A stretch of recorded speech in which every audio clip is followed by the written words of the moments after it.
Je poursuis ma réflexion autour du mot ciel.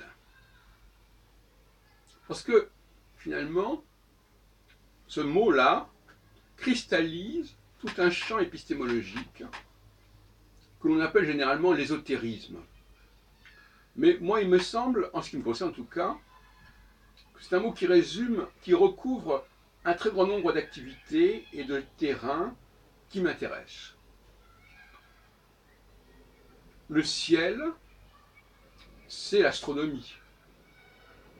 Et l'astronomie, c'est aussi la question de l'astrologie. Le ciel,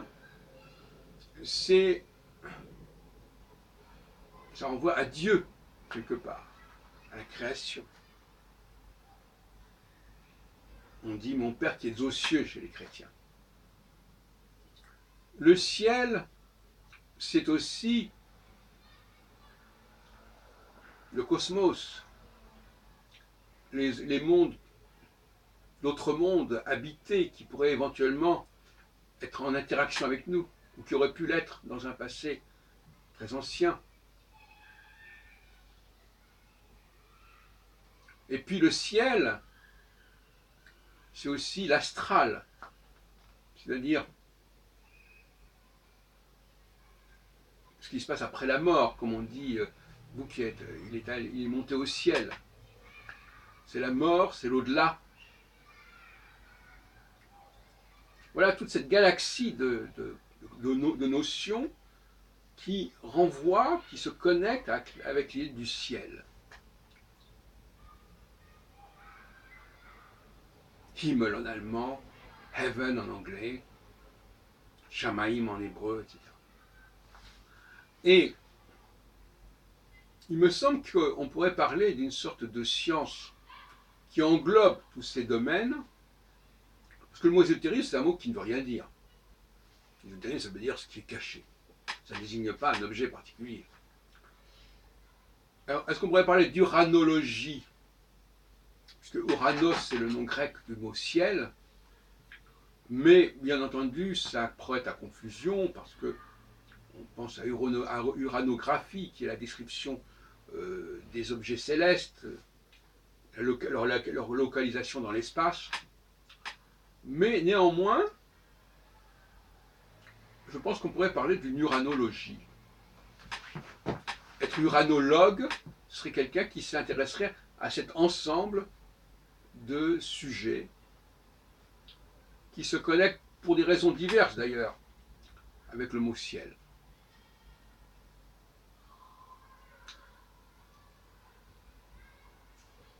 Ça dépasse le mot astrologue, le mot astronome.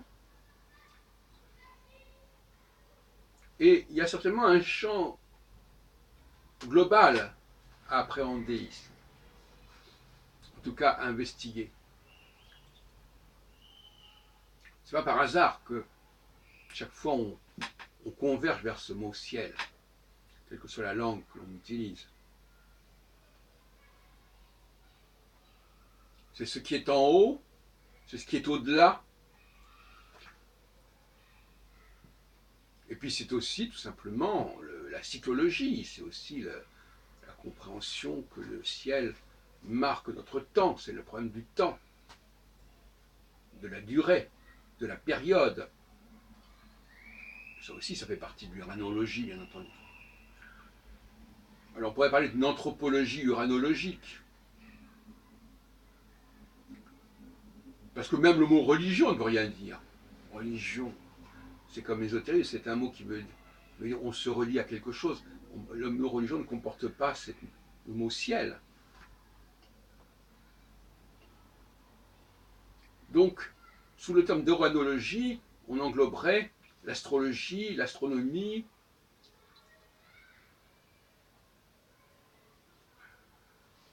tout ce qui concerne la religion, l'ésotérisme. C'est quand même plus intéressant que de se limiter à tel et tel aspect des choses. C'est comme cet éléphant qu'on voit sous différents angles. L'uranologie, c'est l'éléphant dans sa totalité. Et les différentes disciplines, c'est un aveugle, comme dit la parabole hindoue qui ne perçoit qu'une partie de l'ensemble. Voilà ce que je voulais vous dire, c'est que donc le mot uranologie me paraît heureux, heuristique, et qu'il permet de qualifier un ensemble qui jusqu'à présent était très dispersé.